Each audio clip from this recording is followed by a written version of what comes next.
In this episode of Winning in a Game, you're going to get to hear from Matt Marquardt. He's got a great story of overcoming a lot of adversity. But what I want to highlight first and foremost is, he's a good friend of mine. We grew up playing hockey together. But he had a really tough transition going from minor midget to junior hockey and faced a lot of adversity. But the lessons he learned and he shares in this episode really then helped him go from being an undrafted OHL player to then getting drafted into the NHL, putting up back-to-back 40-goal seasons in the Q, and then going on to his now 12-year pro career that's still going on, very successful career. So this is great lessons on how you make that jump from minor hockey to junior and junior to pro, and that mindset you need to have to get to those different levels. Now, there's also great lessons on leadership, but I don't want to spoil any more. We'll get you guys jumping right into it. Enjoy this podcast. And as always, reach out if you have any questions or interest in any programs. Enjoy. Campoli trying to clear it. Ball shoots, scores!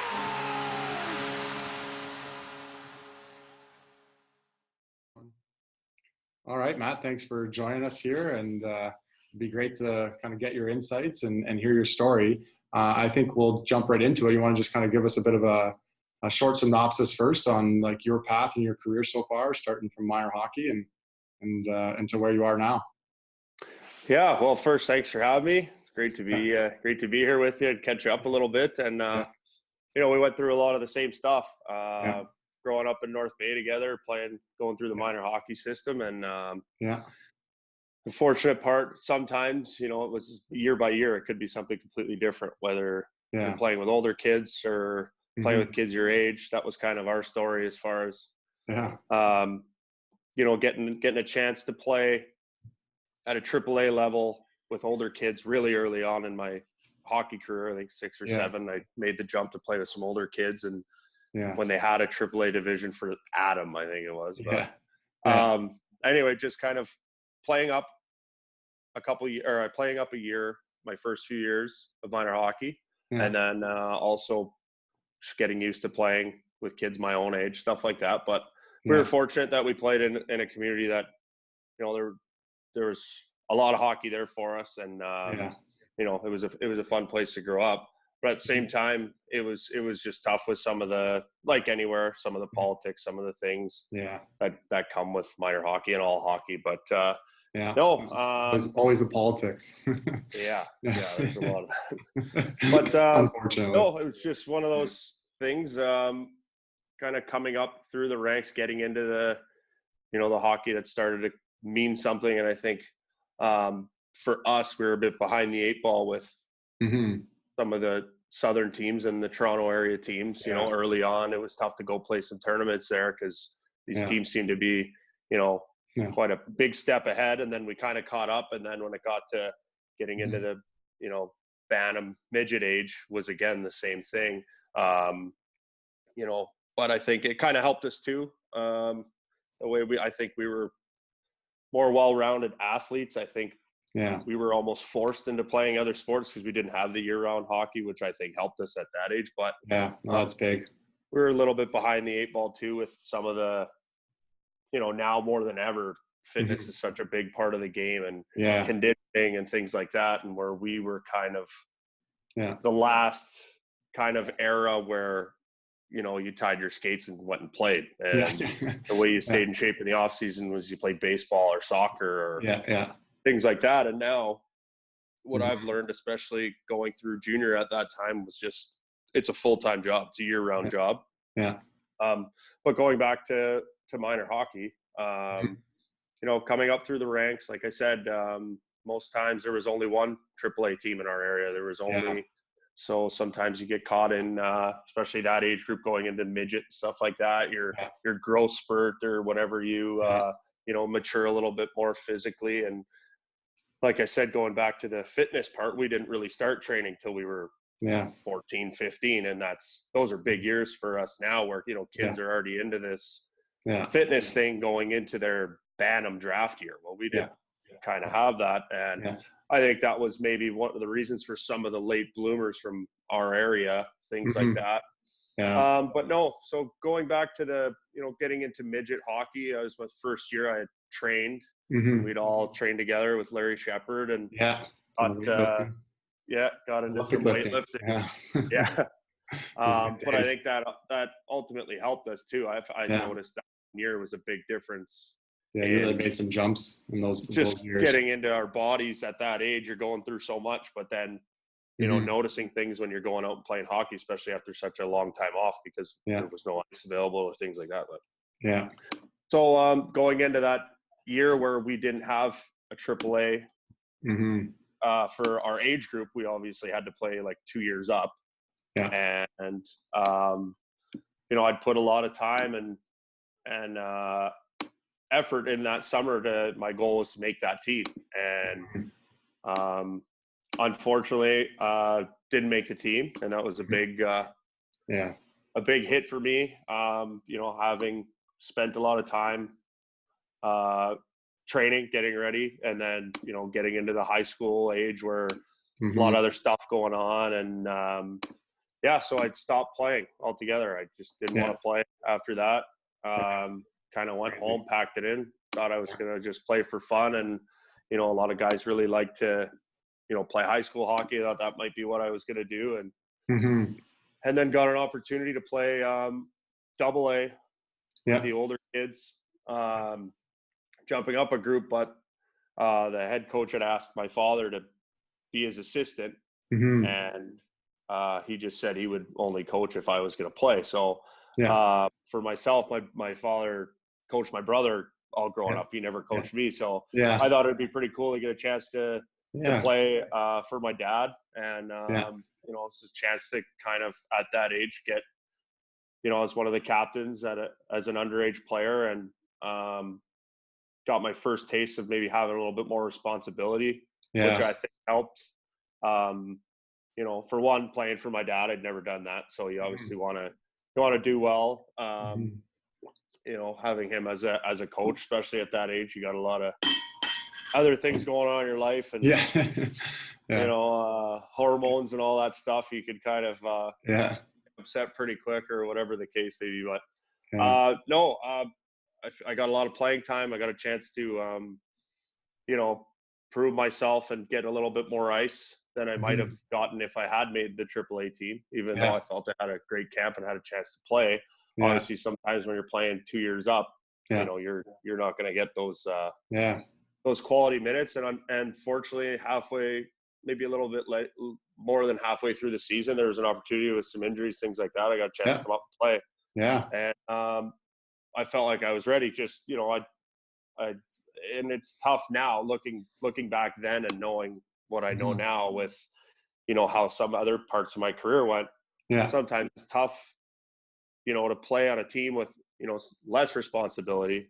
And then guys that have been playing in the lower leagues or somewhere else coming in with a ton of confidence come in. And, you know, like I was given an opportunity to play some power play time. You know, not that I was coming in and being one of the best players, but it just, I almost hit the ground running. And sometimes it's tough on some guys that, you know, they've been there all year, they'd played all year. And then, you know, someone comes in and gets a little bit of ice time. But those are the things I'd found at an early age. I found that really helped me, especially with the whole perseverance aspect of it. I learned a lot of major lessons early that I found have really helped me in my career with just, you know, now so many people talk about process and not about the result. And back then I felt like, you know, it was the end. I didn't make that team. It's over with. I'm doing something else. But the fact that I got to reassess, take a back seat, play for fun, kind of enjoy that again. Because there's a lot of parts of pro hockey too that as much as fun, sometimes there's so many things that consume you. Gets into your everyday life. Is it's all you want to focus on. That's your passion, and it's still your passion, but sometimes it's not back to basics type thing. So no, for sure. Kind of all over the place, but as far as I think those early lessons are key, and you definitely and you definitely able to learn that bit of a platform going even though I wasn't drafted to the OHL. I'd sat through a couple draft years, went to OHL showcase tournament and showed really well there, but unfortunately just didn't get the quality Well, not to say AA hockey isn't quality, but didn't play AAA that year. Didn't very many looks. And then my 16-year-old year, I was just got a letter in the mail to go to a junior A tryout. Mm-hmm. And I just thought, you know what, took some strides this year. I'd like to try, why not? Because I'd had such a good showing in the OHL showcase, but didn't get drafted. I didn't really let it get to me because, I thought from where the year started of not playing, I made strides. And just kept at it, kept going. Maybe I'd get a chance somewhere to show something. And if not, I'd made a good case for myself in midget AAA. Yeah. Even though I was cut to come in and had a strong end of the season. Yeah. And I ended up making the team right out of the rookie camp and signing in Huntsville, Ontario. And unfortunately we lost like 20 games straight. But I came in with it again. Yeah. When I saw how much it worked to, I'd put in the work the year before, even though it didn't seem to work out right off the bat. Yeah. I'd noticed over the course of the year, I got came in. Yeah. And the preparation in the summer really kind of got a bit of a momentum when it was time, when I saw, start playing again, get the confidence again, then you start kind of making noise and knowing that the work you'd put in kind of set you apart from the guys that, did other things in the summer, which isn't a bad thing. But at that age, I was just like all of us, we were going in the gym every day to be better hockey players. It wasn't to look better at high school because, that was just a bonus benefit. So then after that, I was 16 years old, learning a lot of things and played on an older team, but a lot of guys, I learned a lot that year, even though we lost a lot of games. We lost every game. Yeah. But those first 20 games, I learned a lot about, I'm a big guy, but I'm still growing into my body, but I'm playing against grown men here. Yeah. Some parts of my game are going to have to change. I'm going to have to kind of adapt. Mm-hmm. And once that all ended, not many teams were looking for a 16-year-old kid going into playoffs and going into the second half of the season. Yeah. I was lucky enough to get picked up by Brockville in the CCHL now, I believe. Yeah. Yeah. I believe, and ended up, playing with some guys that were already committed to D1 schools, guys that had played in the OHL and came back for their 20-year-old year, or guys that were fairly highly drafted playing in Brockville to get some ice time. So I went there and learned a lot and just said, you know what, I'm just going to be a good teammate. I'm going to soak everything in. Mm-hmm. I'm young. These guys have been battling all year. They're one of the higher ranked teams. Mm-hmm. And again, part of the process of, kind of sticking to it, I barely played there. I was, like I said, 16 teams are going into the playoffs. So if they're going to look to make transactions, it's going to be some guys with experience, some older guys, some guys that have won. Yeah. Like all of hockey. But so I went in there and didn't really get a lot of time to play. Mm-hmm.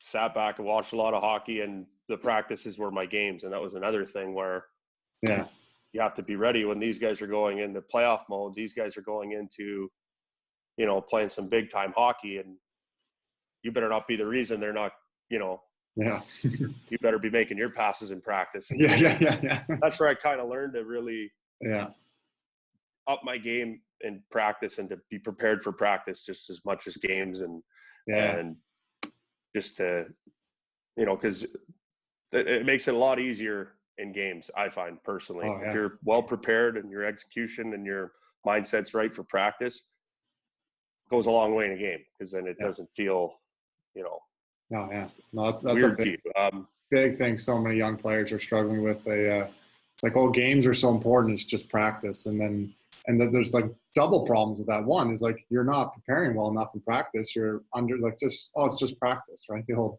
Iverson, who cares? And it's like which is the problem. That's not good for your preparation. But then it also like double whammy, because then you like put too much pressure on games, and then they're like overly nervous in games. And so it's a great lesson you know, like I love how you said practices were your games. I think that's, you know, that lesson of learning to do that and then treat them, you know, both as important parts. And obviously there's differences, but having that mindset and preparing for them, you know, pretty much the same as which I recommend to players all the time.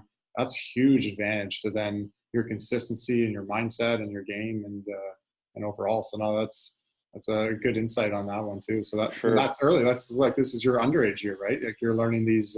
Exactly. Yeah. So it's just like after. And in junior A, like anyone that's played junior A, like that's transaction central. Like some teams, you look at their transaction at the end of the year and the list is that long. Yeah. And that was the other thing. I really enjoyed being there and learning. And really what I was doing was setting myself up for next year. Cause like I said, you see all those transactions, you see like even in Huntsville, I was going there, we were the worst team in the world at the time, like, essentially in junior hockey, and guys were still coming in and out, like revolving door, and like that's a lesson. If I'm glad I saw that early, where you know, you get a really quick insight as to, you know, nothing's guaranteed. You better not. It's good to be comfortable as a player, comfortable or confident in your ability. But there's no comfort in knowing, you know, your bags are always packed kind of thing. When you see, you know, I lived in a place with, you know, 4 or 5 other teammates. But at the end of the 20 games, I had probably 9 different roommates. You know what I mean? That was another thing where when I went to Brockville and saw that, you know, they'd been together all year, there wasn't a lot of turnaround with certain guys. I tried to put myself in a position where, hey, like, if they see, let's get, you know, it's easy for a coach if a guy's not playing and he doesn't practice hard. Well, made my decision a lot easier to make the lineup sheet for next game. Or if, you know, it's a lot tougher on a coach to see someone get injured and go, well, I gotta put this guy in now, but he hasn't practiced hard in 3 weeks because he hasn't played a game. But luckily I had some really good mentors there that were, like I said, guys that had been committed to D1, guys that had played in the OHL and were finishing out their junior careers or already going to CAS or, you know, things like that. So, and going into the next year, I knew I had, again, wanted to get better. So Brockville had invited me back and they had gotten me somehow into a rookie showcase, like over the All-Star break for that league. And that was, again, I got to play against kids my age, kids that were already drafted, but I got a chance to play and showcase myself. And again, did really well there. And so going into playoffs in the next year, although I knew I might not get some ice time even in playoffs, tried to set myself up well for the next season because I'd kind of come from nothing, you know, AA and then a junior A program that essentially failed and got an opportunity. You know, I wanted to really make a case for myself going into the next year. And the fact that they had not, they had such a good team and they were going for it. They had a lot of overage players. They might have a lot of turnaround come next year, opportunity to get in some big games or put myself in the best position to start in a higher role. And that summer I trained like a madman and came in and caught a growth spurt height wise as well. So I went in maybe 6 feet and I'd always been a heavier guy, but I'd lost maybe 25, 30 pounds and came into camp, you know, just over 200 pounds, 6'3", and they're like, where did this come from? You were like, grew like, there you go. But again, so the start of that season, I'd made it my goal to put myself in a good position. Again, with Brockville, and they were a bit younger because they had tried to make a run the year before, and unfortunately, they came up short. But then things started to kind of click. I'd always had a really good shot and relied on it a lot because I was always a strong skater, but not the fastest guy. I just had to get in the right positions to shoot, and that's what was my bread and butter.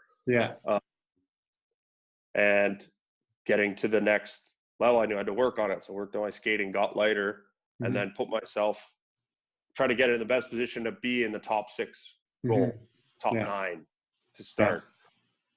And then played with a couple older guys that were, again, committed to some good schools, and points started to go in. And then confidence started to pick up, and knew that what I was doing was working, and kept at it.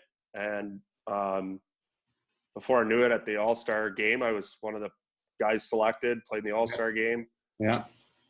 Kind of going into the playoffs, I ended up putting up some really good numbers. And then, before I knew it, I won Rookie of the Year in the league. Yeah. Even though I technically played the year before, but just didn't play enough games and not be considered rookie. But that gave me a lot of confidence going forward, that no matter what had happened before, at this stage, it wasn't minor hockey anymore. So it wasn't, as much as there's politics all over hockey, this would be a different type, or you kind of had the ability to make people make tough decisions more than in minor hockey, when who cares.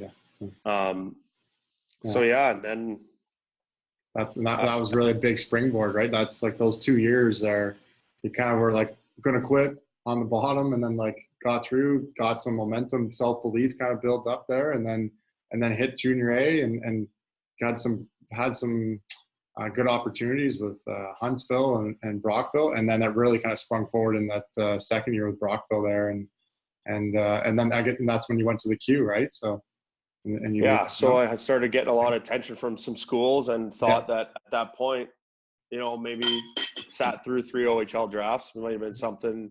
I thought maybe, okay, well, never doubted myself that I couldn't do it, but at the same time, I'll start to maybe see another avenue here. And that league, the CCHL, the Ottawa-based league, was insane. I in North Bay, we'd never. Well, now there's so many kids from North Bay, especially goalies, that are doing great things and playing high-level NCAA Division I. But before that, and you haven't played at St. Mike's, which is a big school academic-wise, and a lot of those guys got opportunities. Division I guys, Cogliano, those guys were our age, and but back home in North Bay, we'd never really heard of those. It was OHL or Junior A, and that was that's as far as we kind of looked ahead. I saw, I think that year, like I said, that first year I came in with had a lot of guys committed or played in the OHL. Had a 17-year-old defenseman that was committed to Boston College already, and that was unheard of. So I saw this, and then guys, talking to scouts after the game, guys getting big packages in the mail from schools with. That was exciting for somebody that I'd never seen that. I'd never known that was even an avenue you could take, how to go about that. And so those that interest started going in. I'd always been a fairly good student, and started kind of looking at that avenue. And then also started getting a lot of major junior attention, because I was undrafted. You can go anywhere now. At that time, it was myself, Claude Giroux, and Mike Hoffman all playing like in the same division of that league. All had a decision to make. Kind of along those lines, because Giroux was also a rookie that same year. And it's a tough decision to make when kind of everything's coming at you at once. And it's terrible at the time to sit through a draft. And, really hard on especially. That was the first couple of years I started doing it on the internet, and click refresh. You watch 15 rounds and it's over. Having that kind of is almost overwhelming, because especially with the kind of, metaphorically say, put a gun to your head, because it was if you play an exhibition game in the OHL, you can't go to school anymore. So you better make the right decision, essentially. And on a 16-year-old kid, I was just turned 17. All the kind of decision, especially with, I had a lot of big schools, hockey and academic wise, that can also make a huge difference in someone's life. And I came to a crossroads where I was speaking to Ted Nolan, and he was going in to take over head coach of Moncton Wildcats, and I had been as a guest with the London Knights to experience the the Memorial Cup because they were hosting that year, and they were one of the teams who were trying to, you know, get me to come and play in the OHL. Yeah. And a lot of the scouts and people, you know, do you want to be a hockey player? Do you want to be a student? And at the same time, they kind of showed you the pros and cons. And I thought, to play 70 games a year will prepare me for professional hockey rather than 30. But, you know, I would definitely, having seen both now and played 12 years pro, and guys go to NCAA and then play, they're a lot more ready physically because they work out 5 times a week and then play on the weekends. And those games are wild. Like it's just absolutely all over the place, but in a good way. It's just control chaos, if you will. But not to say it's not great hockey, but it's just they only play a couple times a week and only play like 30 games, and they all mean so much that it's so elevated. But I thought for myself, ultimately I chose to go to Moncton in the Quebec League. They were hosting the World Cup that year. They had big plans to bring big guys in and not go in, you know, as hosts. They wanted to win. So there's a lot of incentive there, and I thought it was the best move for me. So went out to Moncton. They had a lot of really high-powered guys, like high NHL picks, you know, guys that were being brought in from other places as well. Because back then, I think a year after I went, they put in the rule that you had to kind of go through your own waivers in your own area before you could just sign in another league as being an undrafted free agent. And no, that was the biggest year for me. I think having a coach like Ted Nolan and Danny Flynn, and then we had Daniel Lacroix, who was a long-time NHL tough guy and a guy that had been through everything. Having those 3 guys as coaches coming in, as it was kind of a whirlwind for me. Like half a year of midget AAA, junior A, and now I'm in training camp in the Quebec League, but I'm going to Ottawa Senators NHL camp in a month, and it kind of you know, this all came within, you know, a year and a half. So what's that? Did you line up against Chara too at the Ottawa camp? That was that was later. No, that was in Boston, right? No, it was Ottawa. Okay, I can get into that later. But no, just getting a chance to be on those teams and having somebody like Ted Nolan, who was from Northern Ontario, who'd been through a lot himself and his kind of road to professional hockey. We had a sit down with him and my father, and you know, he just said, you know, I've heard and seen you play, know what you could bring to my team, and then just said, there's a lot of stuff we can work on. You could be a professional hockey player. That was one of the things he had said to me that stuck with me, is like, you could be a pro and you got everything to get you there, but there's a lot of stuff we could work on to kind of make you a well-rounded pro. And at the time I was, do you know where I was 2 years ago? Like, yeah, sure. Sign me up. I'll take You were NHL coach of the year. I'll listen. So, we ended up having a wonderful year that year. Until the last game of the year, lost to the Memorial Cup final to the team we beat we went in as Quebec League champions. We won the whole league and then lost in the Memorial Cup final. So that was a bit of a tough year. And then, got drafted that summer to Columbus.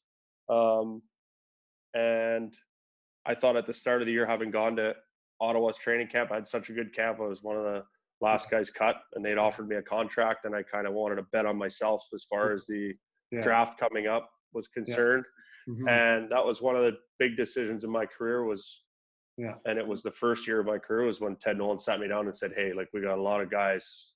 We're a high octane offense team. I really want to, I don't want to limit you, but you're going to be on the second power play, but I need to teach you how to play a role. You're a big guy. You can skate. You can be physical. That's what we need to win. Are you on board? And absolutely. Like, we had such a good team.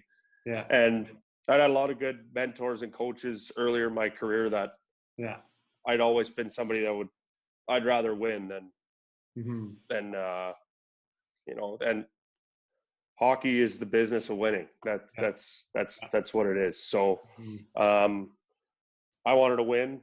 And that's kind of where we were at as far as making a decision, but I only thought it would help my game as far as rounding me out into more of a versatile player and needing those to kind of learn those little things.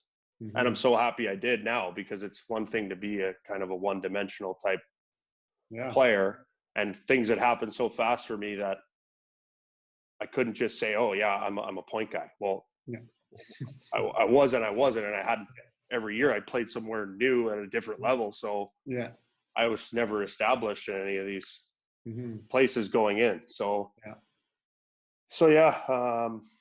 that's the long and short of the first kind of coming through that little whirlwind of I think that really laid a foundation then for your whole career, right? Like those formative years, really, like, there's your minor hockey years that were formative, but then that big adversity you face. Now everybody at some point faces some type of adversity, and it's like you really stuck with it and built from the ground up there, and then started to get that success and got that drafted in the NHL, and then that's when things really took off, right? I think you had back-to-back 40-goal seasons, and that's when the train really started rolling for you, and and then took off a long pro career. It's just still going. So it's still going.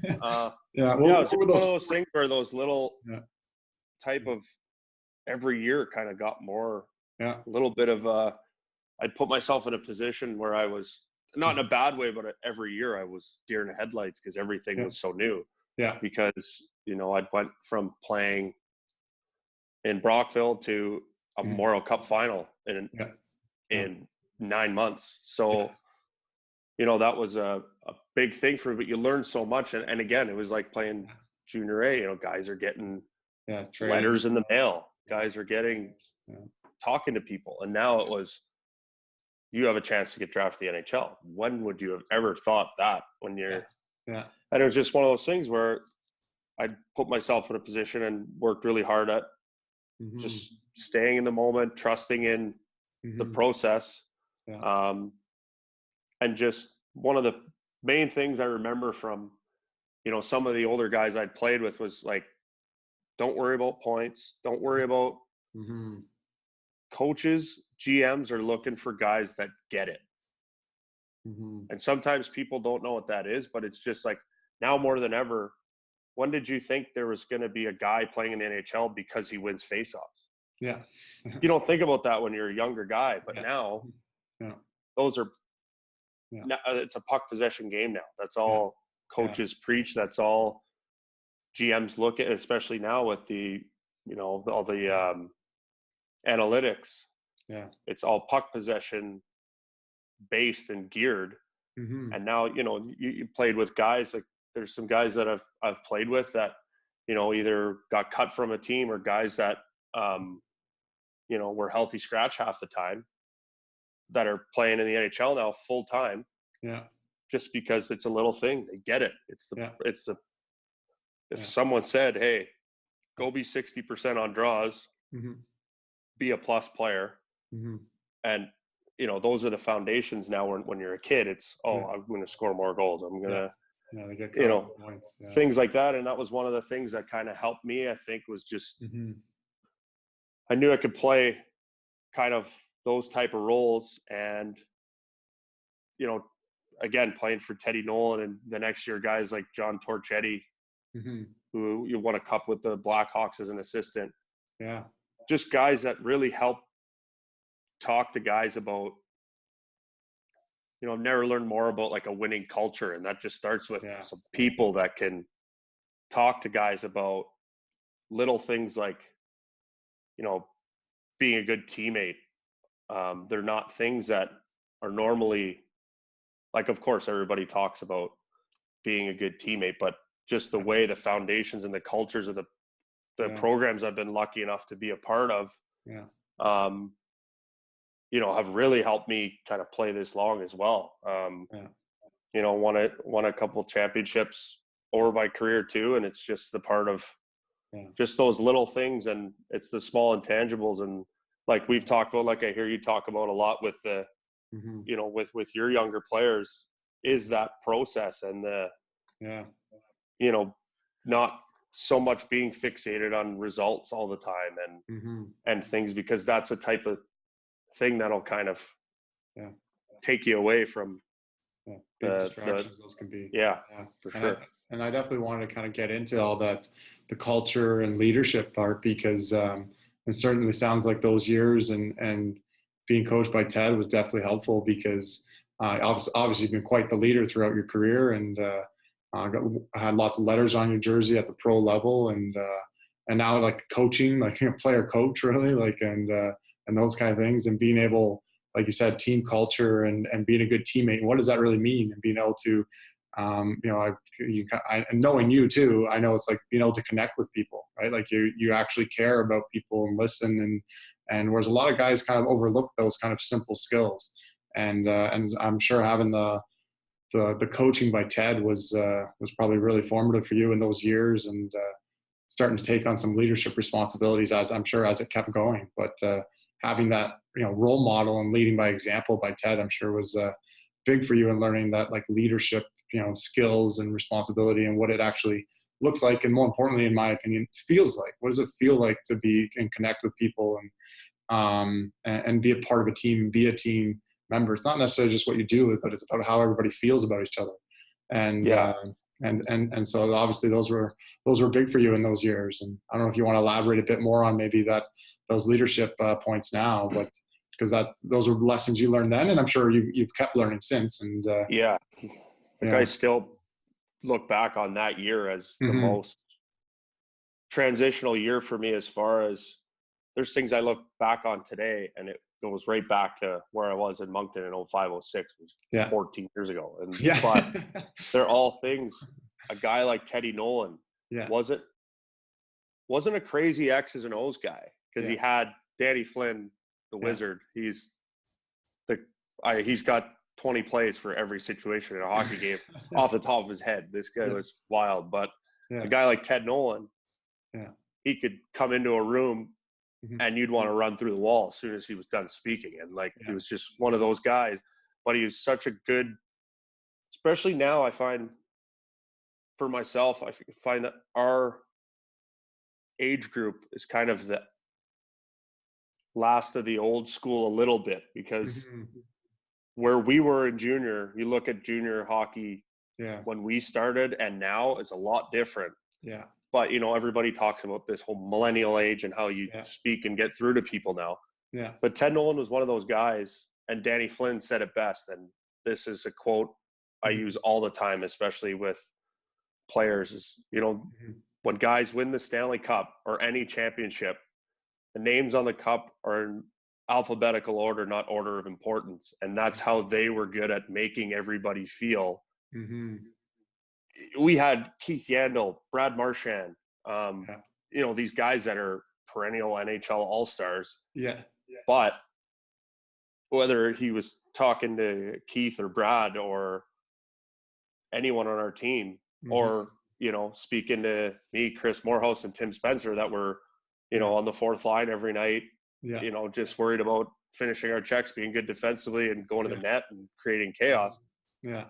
Those are those type of things that, really have gone a long way for me, as far as, Ted and Danny and Dan Lacroix as well just preach, being good teammates. You guys will never forget, especially in a year like this where there's a chance to we won a championship. We lost in the World Cup final, but one of those years all of us, I'm sure, look back on.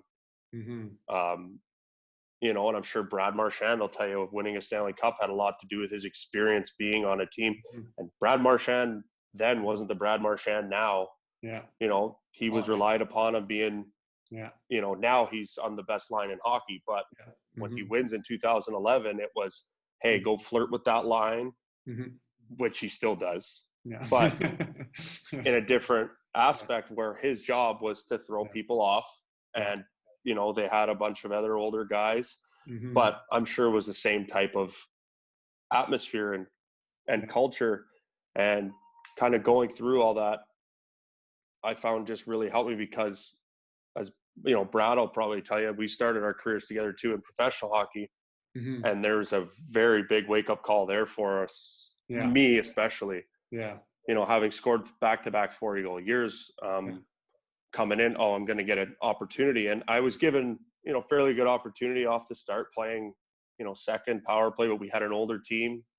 We had a lot of rookies, but we were an older team as far as that. We had 12 rookies, and the rest were, you know, NHL had some veterans, but some guys that had played some big hockey. We had Tuukka Rask net. You know, we had big name guys, and I look back on it now, you know, all these guys are very good NHL players that carved out a really good career. But it was those years where, you know, now, okay, back to being a fourth line guy or in and out of the lineup, and in pro hockey, it's a business now. They got money involved. So it's not always the same where, you know, I found there wasn't as much of that early in my career as far as, you know, talking to people and kind of making you feel comfortable. Sometimes you didn't know where you stood. Not all coaches have an open door policy. Not all coaches have a, you know, you'll get them next time. Or oftentimes, if you made a mistake once, that was the last mistake you were making because it was the last shift you were getting. Exactly. And those were kind of those things you kind of had to learn. And being a late bloomer in the junior type part of my life, coming into pro, I felt, looking back now, there's a lot I wish I knew then that I know now with certain parts, because that, you know, as a 20-year-old kid on a team full of, you know, 30-year-old men, sometimes there's a lot of times I went home and I'm, oh man, like what's the coach thinking now? Like I don't know if I'm in tomorrow. I went to bed every night saying, how do I prepare? I don't know if I'm playing, eating hot dogs in the stands or I'm going to play. So those are one of those things. I was lucky enough I got a second chance at it because I played a role. I was a role player for my first 3 years pro, essentially, like playing in the A. It's one of those things. I'd played in some organizations that were, you know, front end loaded with some really good skill and guys that were established in the American League. And it's one of those things I just, you know, told myself, keep working hard, be ready if you do get a chance to get up and play on those top lines and just be a good teammate. And I think that really helped when the lockout year, I ended up in the East Coast League. And that's one of those times when nobody's certain of anything. But it was one of those times where the year before we'd won a championship. The year after my entry level contract, I played in the coast and was lucky enough to win a championship again on another team that was purely culture based. It's wild the confidence you get kind of going into a game because everybody's thinking the same way.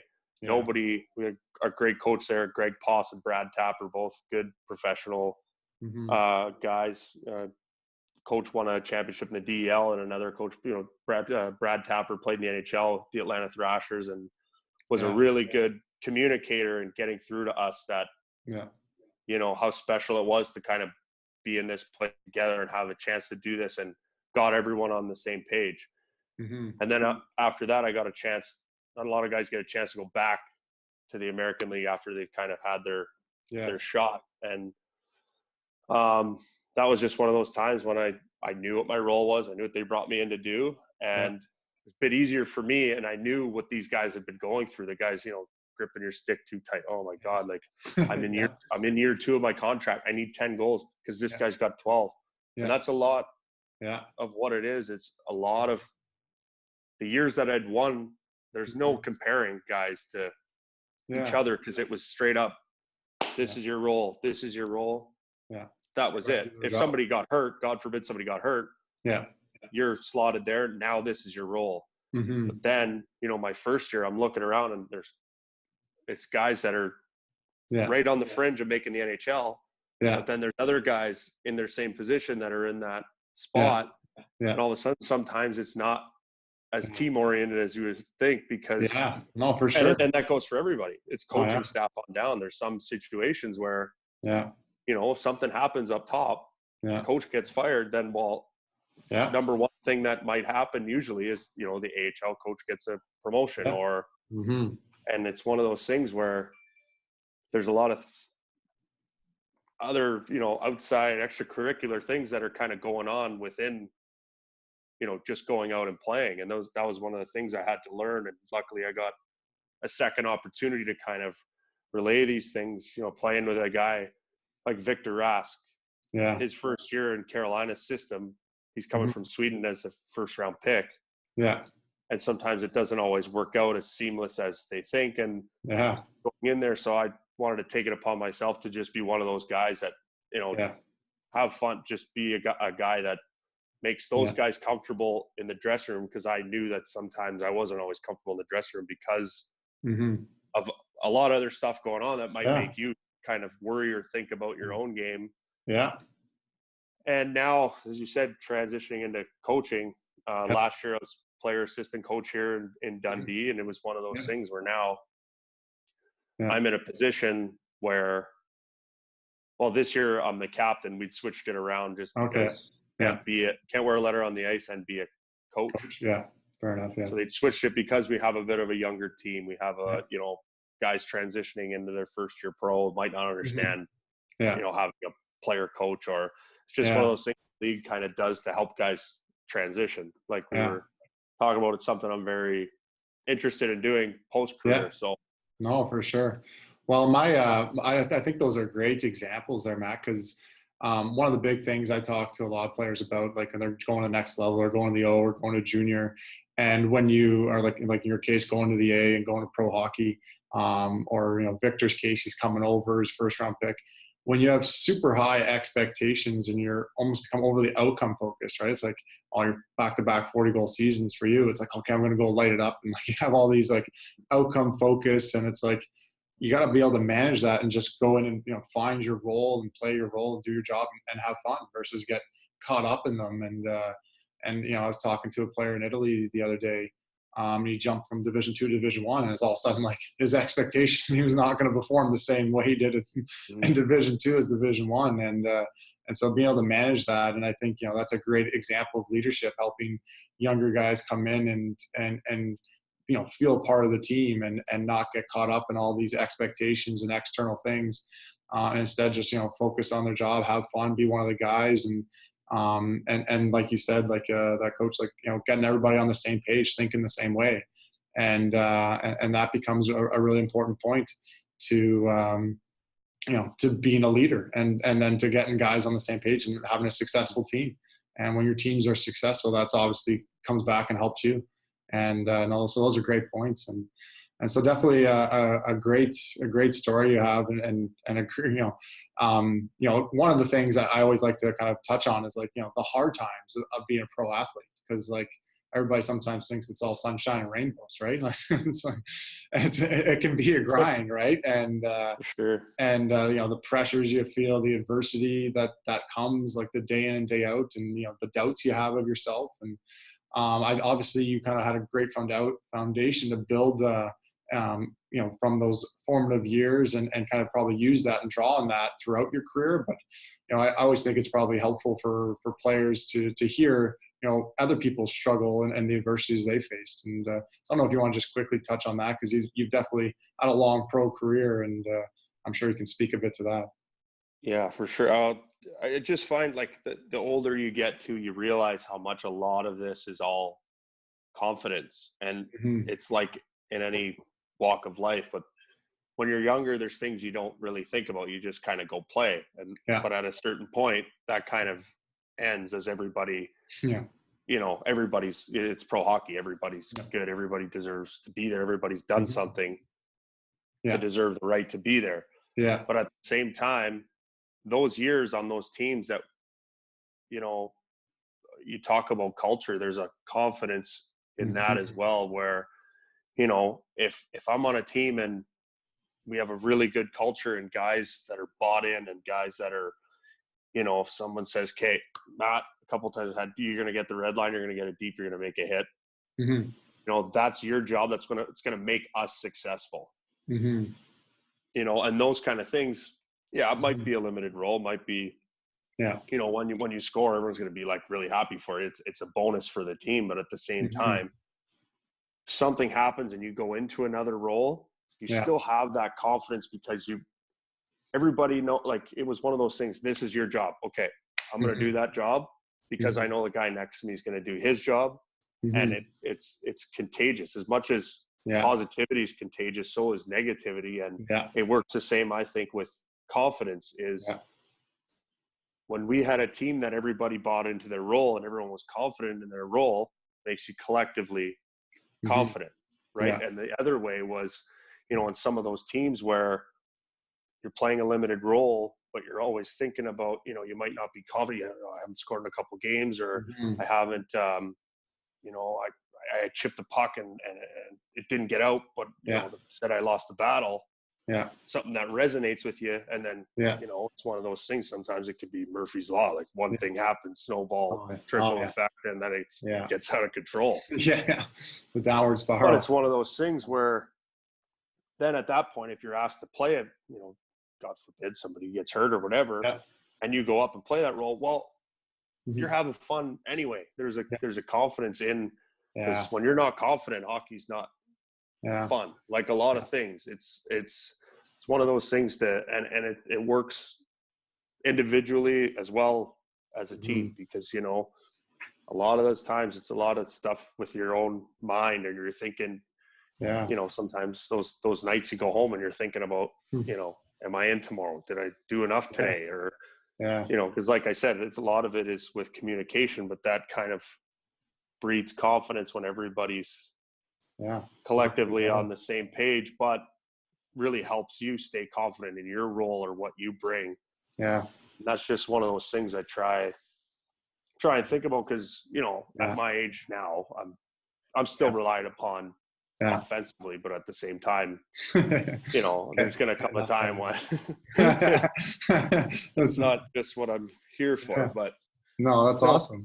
It's just one of those things. Like, that's what, you know, when we talk about just those lessons and looking back on things that have happened and going forward and now transitioning into coaching is what I would like to do. And that's one of those things, you know, it's to tell somebody, you know, you've been there, I've done this, like telling you, like, these are the type of things, just worry about these things and not these things as far as outcomes or putting that pressure on, because it all really comes down to confidence in the end.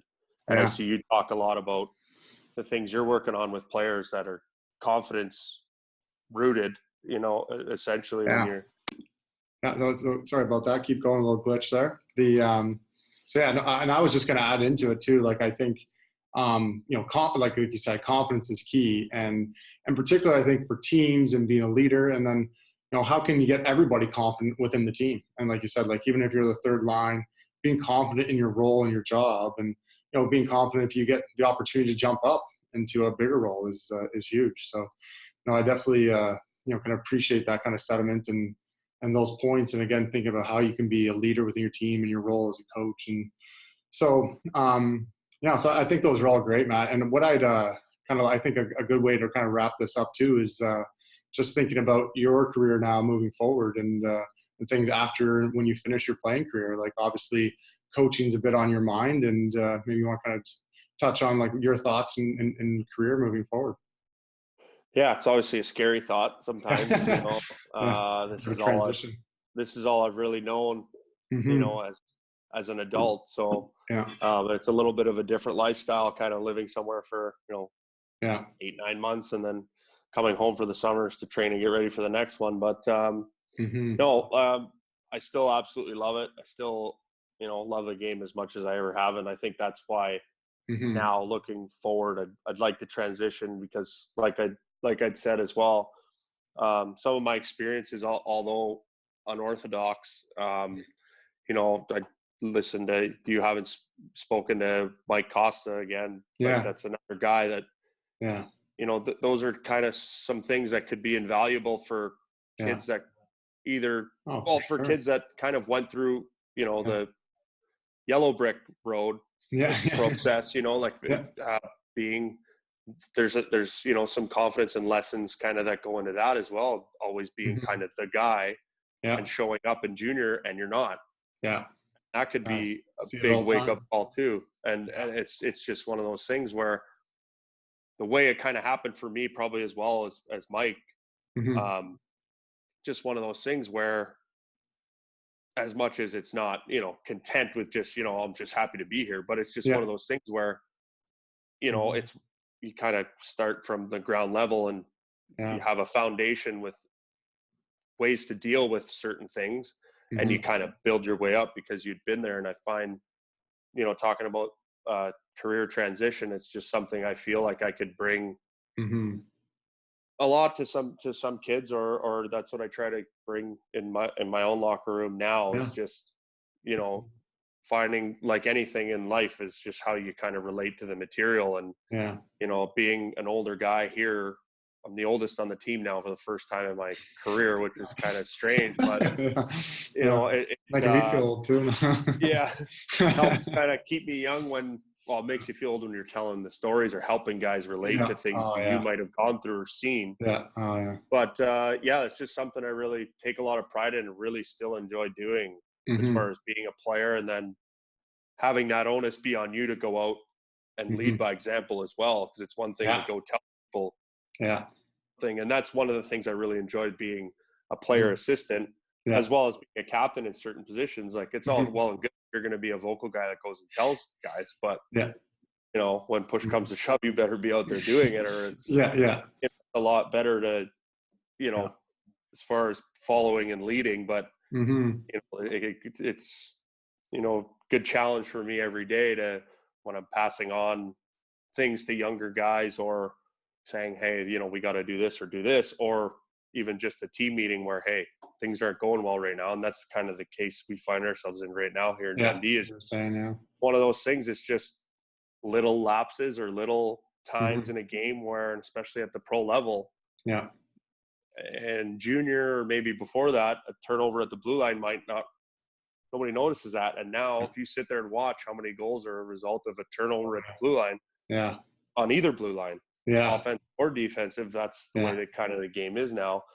So it's one of those things where now we're just in a situation where little mistakes or little lapses are magnified, but at the same time, they're great learning points this early in the season to kind of teach some of the guys either new to pro or young pros how you need to play and be consistent every night. But then again, things we were talking about, kind of this whole podcast here is all pretty well confidence based, where I think consistency and confidence go hand in hand, because it's a confidence in your ability to do the same thing every night at that level. So that's something I really hope there's an opportunity. Like I said, I still love playing. I'd love to keep playing as long as I can.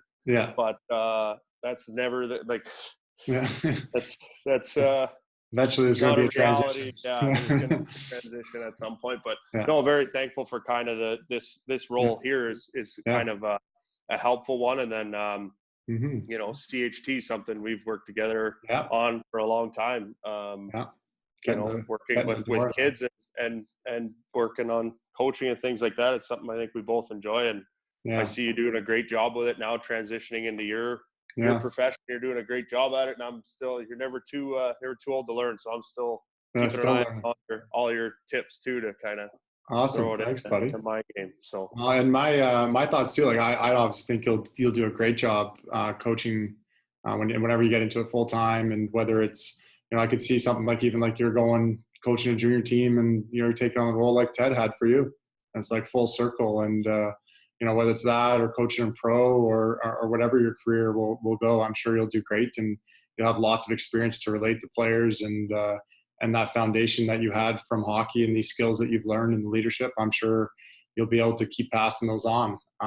Even you're doing it now as a captain in the role you have, but even once officially the skates are hung up, I'm sure it'll keep going.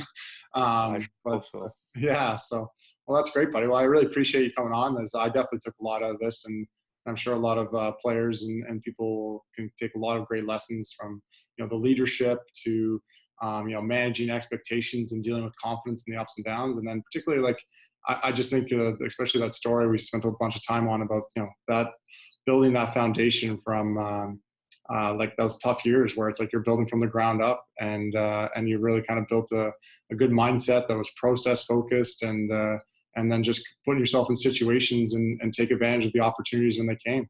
And it's a great story. Glad to hear North Bay boy having still some success out there. So no, I definitely appreciate it, and definitely we'll stay in touch, because we do. We can, and keep it going. Sure. So, okay. I really appreciate you having me on, and glad to kind of tell my story, and hopefully it helps younger players out there, or people going through a little bit of adversity, or just little hiccups or things that kind of might come over the course of a hockey career, especially as a young man kind of moving forward. So I appreciate you having me on, like I said, and we'll catch up soon again. Yeah, for sure. Maybe we'll even get you to join in on our mastermind group. We do like a Monday call. So maybe get you to come in and give a few tips specifically right to the kids. That'll be fun. I'm sure. Absolutely. Yep. Sounds good, buddy. Okay. Enjoy. Thank you. Okay, buddy.